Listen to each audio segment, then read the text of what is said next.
வணக்கம் மக்களே, நீங்கள் எல்லாரும் சமீபத்தில் ஒரு விஷயத்தை கேள்விப்பட்டிருப்பீங்க. அதாவது ரொனால்டோ சோசியல் மீடியாவில் 1 பில்லியன் ஃபாலோவர்ஸை ரீச் பண்ணிட்டாரு. ரொனால்டோட இந்த சாதனையை முறியடிக்கணும்னா இன்றைக்கி உயிரோட உள்ள எந்த செலிபிரிட்டியாலும் அவ்வளோ சீக்கிரம் முடியாது.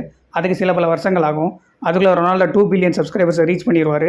ரொனால்டோட இந்த சாதனையை முறியடிக்கணும்னா அதுக்கு 2 பேரால் முடியும். ஆனால் அவங்க 2 பேருமே இப்போ உயிரோட இல்லை. அதில் நம்ம லிஸ்ட்டில் முதலாவது இருக்கக்கூடிய ஆள் யாருன்னு பார்த்தீங்கன்னா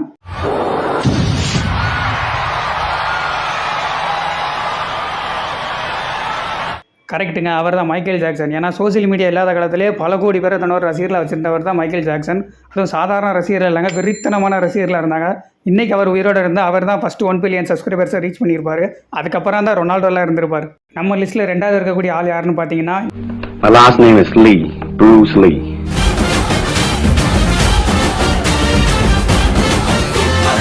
சுருக்கமாக ஒரே வரையில் சொல்லணும்னா ரொனால்டோட சாதனை பிரேக் பண்ண ஆள் வரலாம், மைக்கேல் ஜாக்சன் சாதனை பிரேக் பண்ண ஆள் வரலாம். ஆனால் ப்ரூஸ் லீயோட சாதனை பிரேக் பண்ண இன்றைக்கி வரைக்கும் ஆளும் கிடையாது, இனி பிறக்க போகிறதும் கிடையாது.